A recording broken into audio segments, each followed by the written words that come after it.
Good morning, everybody. So I'll jump right in. I'll be presenting the work of a whole group of people. Most of them will be here today. And I want to emphasize that we also have industrial partners, so Alstom, Kingspan from the UK, and Airlight Energy from Switzerland, and there's also close collaboration with EMPA. So the motivation for the research that we do in the heat storage group in our SCCER can be nicely illustrated with statistics from 2012 gathered by the BFE. And the observation is really that in the three areas of household, services, and industry, we have a large demand for both space heat and process heat.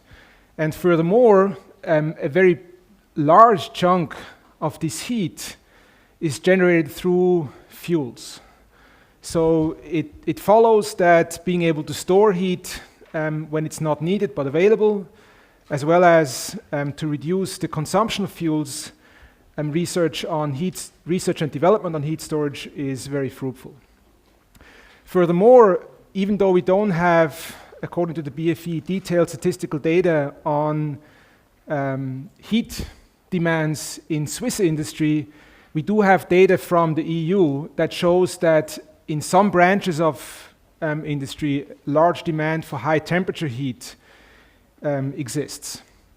And that really motivates to some degree the structure of our work package. And that is that there are several areas where we have high temperature heat, which we can call, for example, something between 500 and 1,000 degrees C. But the duration over which this heat is either needed, so for example, discharged, is on the order of hours. And there is also a demand over much longer periods of time, but then much lower temperature heat. And that is typically the case in residential buildings or other buildings. So we have, broadly speaking, four groups. We have one group, EPFL and SCCER collaboration, that looks at material systems for process heat, up to about 1,000 degrees C. We have also collaboration between ETH, SCCER, and Fachhochschule Northwest on thermal storage for advanced adiabatic compressed air energy storage, where we basically use electricity during periods of low demand and therefore low cost to charge essentially a high pressure reservoir, and we extract the heat, and then we want to generate the electricity again. We discharge the reservoir, reintroduce the heat, and then drive a turbine to generate electricity. Then the group at Fachhochschule Northwest also has an interesting project on decentralized power generation using pumped heat electricity storage. And then finally, as mentioned before, there's a project centered at Hochschule Rapperswil that looks at space heat for buildings. And I'll be talking about a selection of these because we have limited time.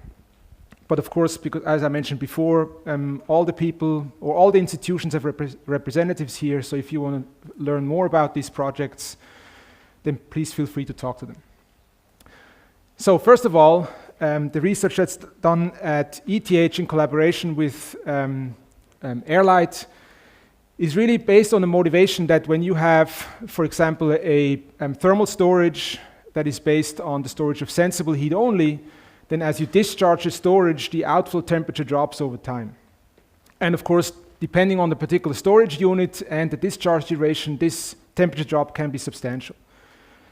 And this could be only unfavorable if you think about using this storage in conjunction with a power cycle, such as compressed air energy storage, or it could be unacceptable if you try to use the discharged heat in combination with to drive a chemical reaction. On the other hand, if you consider heat storage using phase change materials, then at least in the range where the phase change occurs, we have an approximately constant temperature. So, and then in addition, these PCMs usually have the advantage of having a high power density. So the real problem with PCMs is that usually they're very expensive compared to sensible storage materials. So the concept that we are currently trying to investigate is that we actually look at the combination of sensible and latent heat storage.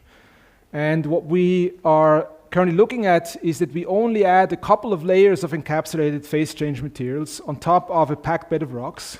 So that's illustrated schematically here. So The vast bulk of this storage unit consists of rocks, and then we have a couple of layers of encapsulated phase change material that's shown on the right-hand side, so 4 layers in this particular case.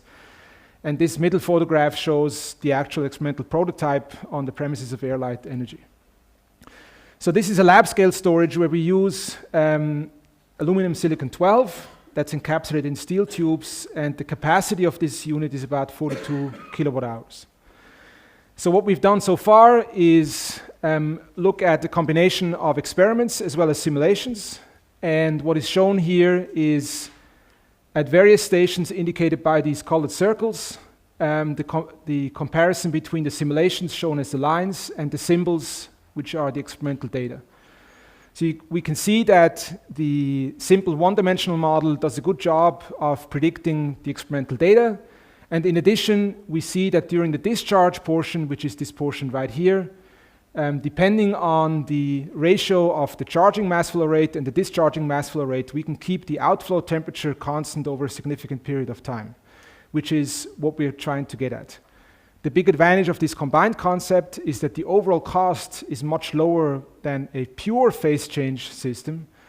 And under certain conditions, we can also demonstrate that the cost of the combined storage is actually lower than a sensible-only storage system if we carry out a comparison based on the temperature drop over a certain period of time.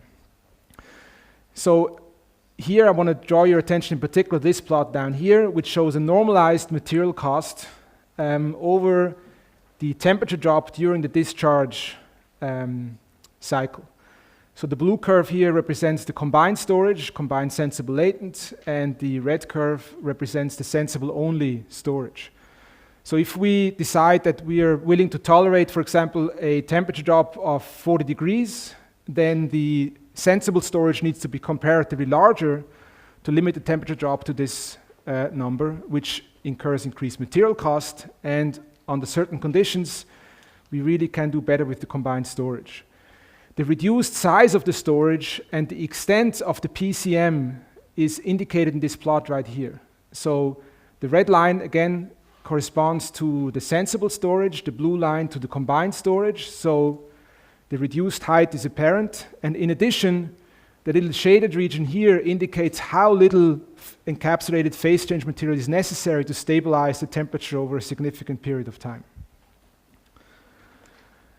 So the outlook for this particular project is that we're going to carry out detailed parametric studies using this lab-scale experiment. We will also investigate alternative phase change materials and different storage configurations. So we're in particular interested in looking at cascaded combined storage. We also plan to carry out detailed simulations of the combined thermal energy storage system in collaboration with SCCCER, and then move on to actually simulate and carry out experiments of such a system located in a tunnel for a compressed air energy storage. So moving on to the project at SCCCER, they are actually looking at 2 sub-projects. In the first, partially the collaboration again with Airlight Energy and with us at ETH is on the modeling and simulation of a variety of thermal energy storage systems, both sensible only as well as sensible and latent. And in the second sub-projects, they collaborate with our colleagues from EPFL on heat storage for the process industry. And there the primary focus lies on the design, prototyping, and optimization of lattice and random structures for high temperature storage. And these photographs here at the bottom illustrate the kinds of structures that are being investigated. So in the first task, the simulation of the thermal energy storage systems, it's a CFD-based approach, of course looking at porous media, using models that take into account the conductivity of air in this case and the rocks through an effective homogenization approach. And a variety of approaches have been investigated for the modeling of the encapsulated PCM, where the detailed resolution of each individual encapsulation and the material inside is not feasible. For the second task, it would in principle be possible to directly simulate these structures at the small scales that are possible, but the computational cost would be very high. So here, the researchers at SCCCER are looking at a variety of possibilities for a homogenized approach, also in collaboration with EPFL. So some example results. So first, the modeling of the encapsulated phase change materials has been validated with data from a low temperature experiment. So here you see a comparison of the temperature in the fluid as a function of time at a variety of locations inside this storage unit. And then we plan to use the same approach that has now been validated to simulate the storage unit that we're looking at in collaboration with Airlight in the experiments, and so both in 2D and in 3D. Then at the bottom, there's a comparison, or an investigation, I should say, looking at the stratification efficiency of these thermal storage systems. So on the right, you see the temperature distribution in the storage at a variety of snapshots in time, or a number of cycles, and this plot shows this stratification efficiency as a number of cycles during both the charge and discharge cycles. And depending on the precise conditions that arise during these charging and discharging cycles, you can see that it takes quite a while before quasi-steady state conditions are established. And then for the second sub-project, which is looking at these novel materials, SCCCER has so far concentrated on the direct resolution of these structures using a finite element approach, and in particular also at a thermomechanical analysis. So you can see the temperature field in the porous structure in response to an imposed temperature field, as well as the induced thermal stresses. And based on the performance of these models, the homogenization approach that would allow the modeling of larger structures will now be investigated. And that's fundamentally already mentioned here. In the modeling of the thermal energy storage unit, we will collaborate with SCCCER, as I mentioned before, make use of the expertise that they have in carrying out 2D and 3D simulations.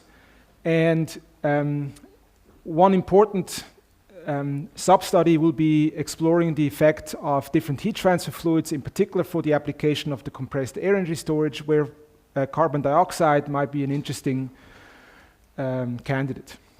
The cascaded arrangement of the phase change material with different melting temperatures I've mentioned before. This is primarily of interest to improve the stratification efficiency as well as the overall capacity given a particular volume. The group at EPFL, as I mentioned before, is collaborating closely with the researchers at SCCCER. So here the primary focus is on the industrial process heat application. So a time-varying electricity source or heat source could again be used to store thermal energy in a phase change material or a combined sensible latent storage unit. And then during the discharge, for the same reasons that I mentioned before, it will be possible to deliver heat at a constant temperature for a significant amount of time. So the studies they've carried out so far have focused on the initial development of a simulation strategy and the existence of the time-varying temperature distribution leads to melting and solidification fronts. This can be modeled as a classical Stefan problem in one dimension, where the position of the interface depends on both the solid properties and the heat released or consumed during the melting and solidification processes. And some sample results are shown here.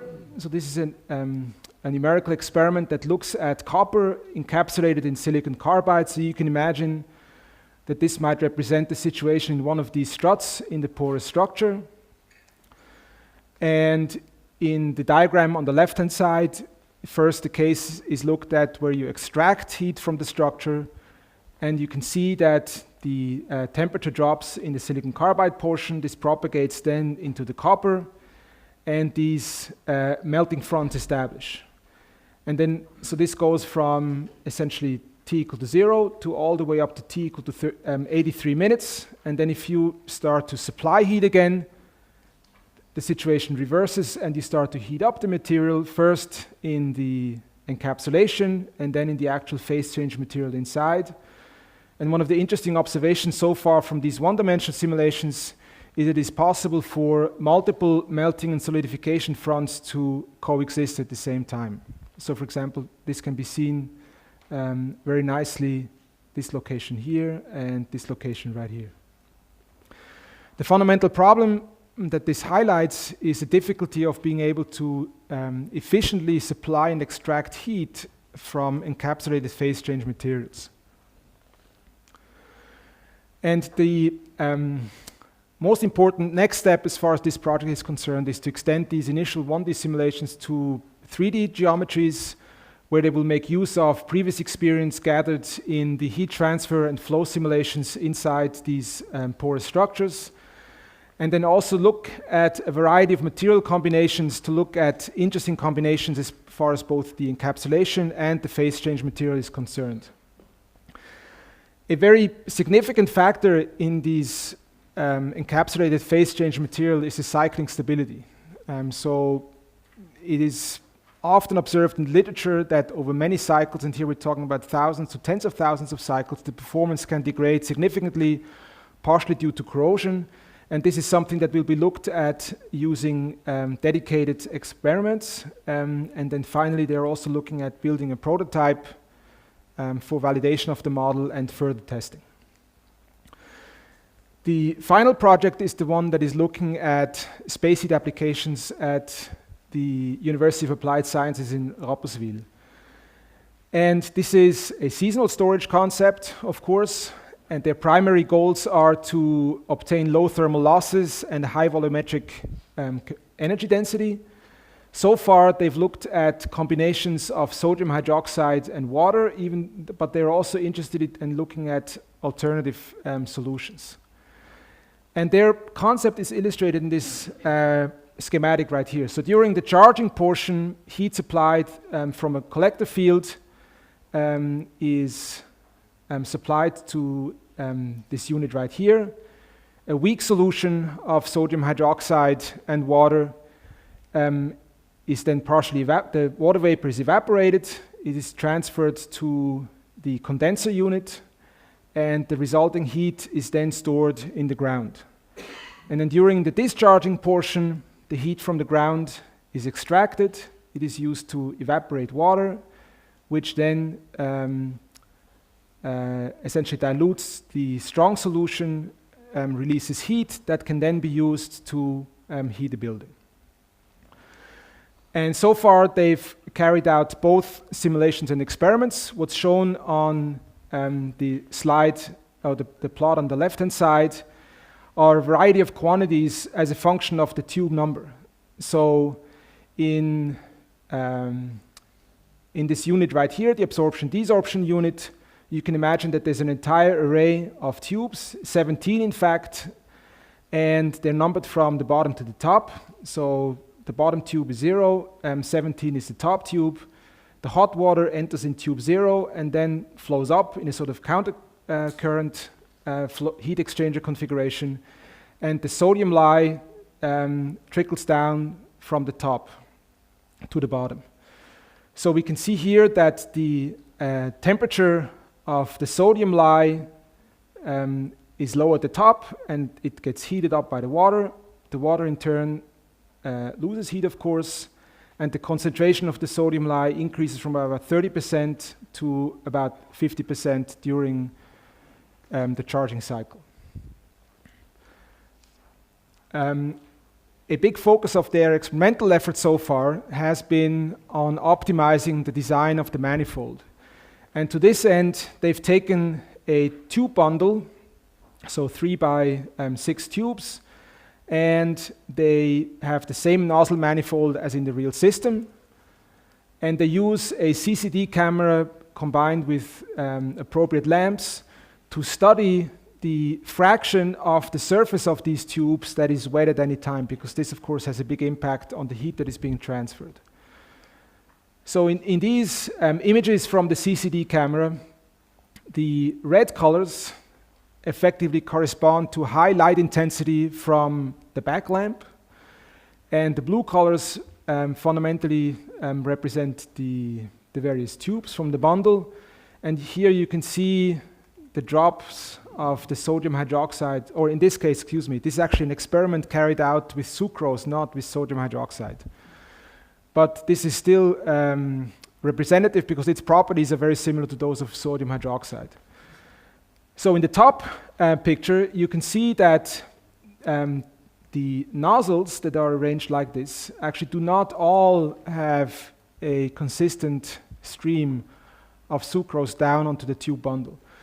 So after optimization of the manifold, and this is shown in the bottom picture, you can see that now below each of these nozzles from the manifold, you have a stream of sucrose dripping down onto the tube bundle, leading to much better coating of the tubes, therefore heat transfer. So quantitative data for the fraction of the surface that is actually being wetted has also been gathered and is still being analyzed in order to drive further optimization of the manifold. So the heat and mass transfer predictions so far have been completed. The results were shown on the previous slide. Some of these models still need to be improved, and the validation remains to be done, primarily because most of these models are actually based on literature data that is applicable only for single component fluids, and here of course we have a multi-component case. Further optimization of the heat and mass exchanger function I've already mentioned. They're also looking at the influence of roughening the surface on the outside as well as surfactant use. And then to further study the actual absorption process kinetics, they're looking to effectively extend the experiment documented here from the sucrose to an actual sodium hydroxide system. I'm going to close by remarking that several members of our group have jointly been awarded an NFP 70 project to study the combined sensible latent heat storage for application in a compressed air energy storage. So highlighted in red are the people from our work package, and then highlighted in blue are researchers from different work packages of this SCCER as well as other SCCERs, to demonstrate that we really do start to work across disciplines. And then again, this is a collaboration with Airlight Energy, and the project will start on December 1st. And that concludes my presentation. Thank you.